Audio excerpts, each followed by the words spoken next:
प्रणाम। चैतन्य चैतन्य चैतन्य। आज हम अनछने पानी और छने पानी पर चर्चा करने जा रहे हैं। सच्चा जैन कौन है जो छना हुआ पानी पीता है और अनछने पानी का त्याग करता है? मगर छना हुआ पानी तुम कहते किसे हो? अनछना पानी नहीं पीकर स्वयं को धार्मिक मानने वाले और मनाने वाले, और जो छना पानी नहीं पीते, अनछना पानी पीते हैं, उन्हें अधार्मिक मानने वाले, स्वयं गृहित मिथ्यात्व का जहर पीते हैं, वह उन्हें नहीं दिखाई देता। गरीबों का खून अनछना ही पी लेते हैं, ये उन्हें नहीं दिखाई देता। हमें इस पर गहराई से विचार करना चाहिए कि हम स्वयं को बाह्य क्रिया कांडों के जरिए स्वयं को धार्मिक कैसे मानते हैं।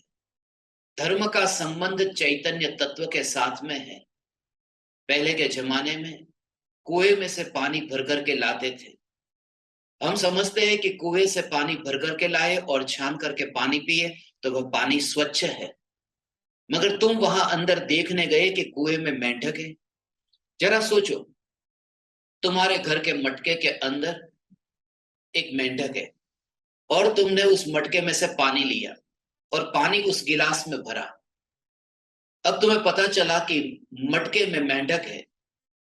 फिर तुम उस मटके के पानी को छान करके पी करके स्वयं को धार्मिक मानोगे?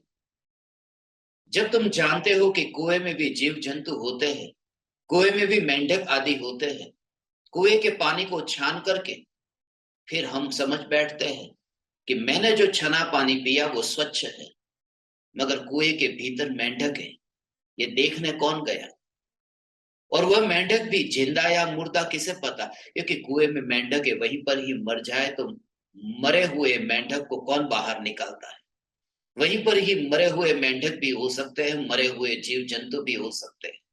उन जीव जंतुओं से छूता हुआ वह पानी, उन मुर्दों से छू करके बाहर निकला पानी जब हम छान लेते हैं और मान बैठते हैं कि मैं धार्मिक हो गया, मैंने छना पानी पिया है,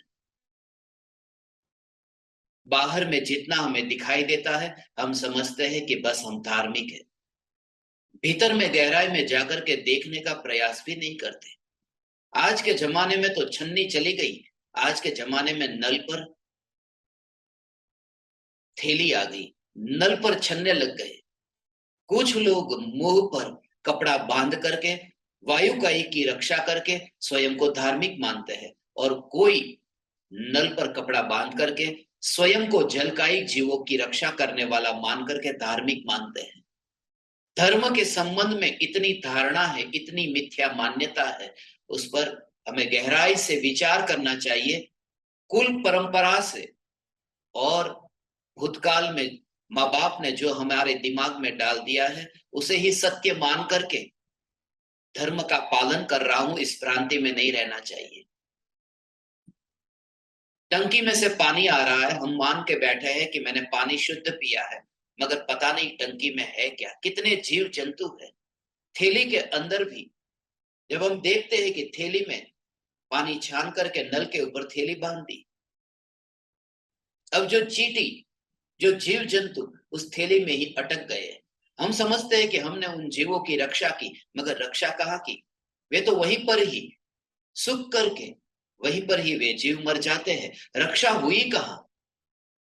एक मरी हुई चींटी वहीं पर ही अटक गई।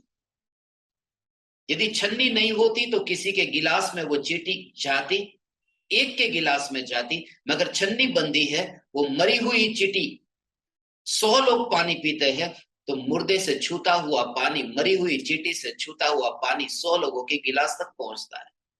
हम मान करके बैठे हैं कि नल पर छन्नी बांध करके हम धार्मिक हो गए। तुम जरा गहराई से विचार करो। जो नजर के सामने दिख रहा है वह तो हमें लगता है कि बस ये शुद्ध जल है, मगर जहां से आया है उसका कभी विचार किया? मुंबई की एक घटना मुझे स्मरण में आई। मुंबई के रेस्टोरेंट में, जो छोटे छोटे रेस्टोरेंट है, वहां पर तो ऐसी आदत होती है कि जो काम करने वाला वेटर है वो पानी को लाता है तो पानी के 5 गिलास को एक ही हाथ से उठाकर लेके आता है और पांचों उंगलियां अंदर डुबो करके लेके आता है। एक बार मैंने ऐसे ही वेटर से पूछा कि तुम्हारे हाथ कितने गंदे हैं और तुमने पांचों उंगलियां पानी के गिलास में डुबो करके रखी है। तुम्हें शर्म नहीं आती ऐसा गंदा पानी यहां पर लोगों को पिलाते हुए? उस बच्चे ने कहा कि ये तो आपको नजर के सामने दिख गया, मगर जिस टंकी में से मैं पानी लेकर के आया हूं उस टंकी के अंदर मेरा सेठ नहा रहा है। जो आंखों के सामने दिखाई देता है वह तो हमें पाप लगता है, मगर कुएं के भीतर इतने जीव जंतु है, उन जीव जंतुओं के मुर्दे को छूता हुआ वो पानी हमारे पास आया। सिर्फ छन्नी से हमने छान लिया और मान बैठे कि मैंने छना पानी पिया, मैं धार्मिक हो गया। ये विचार ही नहीं करते कि सत्य क्या है, असत्य क्या है। सिर्फ जो भी सुना है वह करने लगते हैं, उसका पालन करते हैं, मान बैठते हैं कि मैं धार्मिक हो गया। कुएं में मेंढक होते हैं, कुएं में मेंढक होते हैं, समाज में भी कुएं की मेंढक की भांति मेंढक होते हैं, जिनकी दृष्टि उससे आगे जा ही नहीं पाती। नजर के सामने देखते हैं कि वहां पर इतने जीव पैदा होते हैं, मरते हैं, और उनको छान करके पानी पीते हैं, मान बैठे कि ये पानी शुद्ध है। जरा तुम सोचो, तुम्हारी थाली में यदि मक्खी गिर जाए और तुम उस मक्खी को अलग कर दो, और फिर जो भोजन तुम्हारे पास में आए, तुम उस भोजन को करते हो कि या छोड़ देते हो? मैं ये कहना चाहता हूं कि तुम कितनी भी स्वच्छता का पालन करना चाहो, शुद्धता का पालन करना चाहो, शुद्धता का पालन तुमसे हो ही नहीं सकेगा। जिस काल में तुम पैदा हुए, जिस काल में यहां तुम रहते हो, कहीं ना कहीं जीवों की हिंसा होगी, दोष लगेगा। बाहर में तुम कितना भी चाहो, तुम धर्म के लिए तुम कितना भी पुराने क्रियाकांडों को अपनाना चाहो, मगर कभी गहराई से तुमने विचार किया है? नदी में से पानी आता है, तालाब में से पानी आता है, डैम में से पानी आता है, वहां पर मछलियां तैरती है। वो तैरती मछली, मछली को छू करके पानी यदि छान करके हमारे मुंह तक जाता है तो वह निर्दोष है। मगर मक्खी यदि पानी में गिरी हो और गिलास में दिख गई हो, उसे छान करके फिर पीने में हमें दोष लगता है, क्योंकि आंखों से दिखाई दिया। दोष विकल्प में है, वहां वो दिखाई नहीं दिया, और दिखाई भी दे तो छोड़ता कौन है? हम नहीं जानते हैं कि वहां मछलियां रहती है, जानते हैं, मगर सवाल जिंदगी और मौत का है। जितना हो सके उतना तो पालते हैं, मगर सवाल जिंदगी और मौत का है। जब मौत दिखाई देती है तब वहां मछली नहीं दिखाई देती, तब वहां मेंढक नहीं दिखाई देता, तब फिर मक्खी नहीं दिखाई देती। पुराने क्रियाकांड को ध्यान में रख करके, वर्तमान में तो नल आ गए, पहले के जमाने में नल नहीं थे। अभी नल आ गए, नल का पानी हम पीते हैं। नए जमाने में नल आ गए, मगर रीति रिवाज पुराने, कि कैसे भी करके मैं छन्नी को नल के ऊपर बांध दूं, फिर भले ही उस छन्नी का सफेद से काला होना हो जाए, पता है कि अंदर इतने जीव मरे हुए पड़े, और उनके ही मुर्दे को छूता हुआ नया पानी हमारे पास आता है। और छन्नी को कब बदलते हैं? पूरी काली होने के बाद। और आज तो यह भी सुविधा आ गई कि सफेद छन्नी को बांध करके रखो, काली हो जाती है। तो एक काम करो, अब सफेद छन्नी भी नहीं बांधेंगे, अब रंगीन छन्नी। इसलिए छन्नी भी अब रंगीन आ गई। रंगीन थैली को नल के ऊपर बांधो, पता भी न चलेगा कि कितने दिन पुरानी ये थैली यहाँ नल पर बांधी हुई है। मैं ये आपसे नहीं कहना चाहता कि आपका आचरण शिथिल हो। शिथिल होगा क्या? जब आचरण ही जोर वाला नहीं था, तो जोर वाला आचरण ही जिसका नहीं, उसके आचरण में शिथिलता आए क्या? सिर्फ इतना कि छना पानी और अनछना पानी, इन भेदों से ज्ञानी की पहचान करना बंद हो जाए। विचार करना, जो जो भी बातें आप सुनते हैं उस पर विचार करना। जिसे हम शुद्ध जल कहते हैं, वह शुद्ध जल कहां से आया है? अभी थोड़ी देर पहले ही कुएं में से निकाला है, थोड़ी देर पहले ही नदी में से निकाला है, थोड़ी देर पहले ही तालाब में से निकाला है। मुझे तो एक मित्र ने कहा कि राम क्षायिक सम्यक दृष्टि थे, जब जंगल में गए तब अपने साथ में वे छन्नी लेकर के गए थे क्या? पानी कहाँ पिया था? लोग भी न जाने कैसे कैसे प्रश्न पूछते हैं। स्वाभाविक है। किसी ने तो मुझे यहां तक पूछा था कि जैन धर्म में तो ये कहते हैं कि जल की एक बूंद में उतने जीव होते हैं कि यदि वे कबूतर जितने हो जाए तो जम्बू द्वीप भर जाए। उस व्यक्ति ने मुझसे पूछा कि वो जो छोटे जीव कबूतर जितने हो जाए, वो कबूतर कितने बड़े होंगे? कबूतर का नाम क्या? भारत के कबूतर या परदेश के? छोटे या बड़े? सिर्फ उपमा दी गई है। उन उपमाओं को तुम गणित के हिसाब से घटित करके नापने मत चले जाना।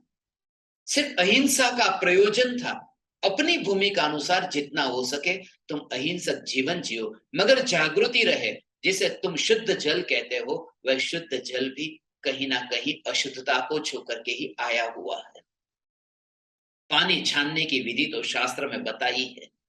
सूर्य की किरण भी जिस कपड़े से पार न हो सके, ऐसा मोटा कपड़ा लेकर के कुएं में से पानी बाहर निकालना, बाल्टी से निकालना, और वो बाल्टी में भी छेद न हो, ऐसी बाल्टी में से पानी बाहर निकाला और फिर उस पानी को छाना। छान करके फिर उस छन्ने को उल्टा कर दिया और फिर छने हुए पानी से फिर उन जीवों को फिर वहां पर ही कुएं में डालना, मगर ऊपर से नहीं, वरना फिर वे मर जाएंगे। इसलिए बाल्टी के नीचे भी एक कड़ा होता है, उस कड़े के साथ में रस्सी को बांध करके फिर उल्टा करें। कितना भी करो, कुएं में से भले ऐसे ही तुम पानी निकालो, मगर कुएं में कितने मरे हुए जीव पड़े हैं जिनको छू करके पानी आया है।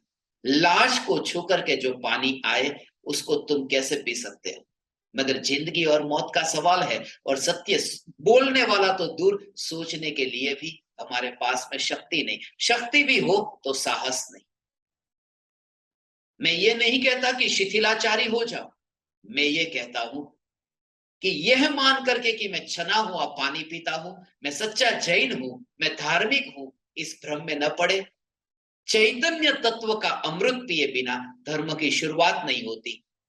धर्म की शुरुआत वहां है जहां क्रियाकांड से पार होकर के चैतन्य स्वरूप के भीतर में अंतर में डुबकी लगा करके ज्ञान और आनंद के रस को जिसने चखा है, वह धार्मिक है। और उन जीवों को सहज ही परजीवों की करुणा का भाव आएगा, मगर उन भावों में धर्म नहीं, उन क्रियाओं में धर्म नहीं। धर्म अंतर की निर्मल परिणति का नाम है। ऐसी निर्मल परिणति आप समस्त परमात्माओं को प्रकट हो। हे ज्ञान दीपक, तुम जागो, तुम जागो, तुम जागो। चैतन्य, चैतन्य, चैतन्य।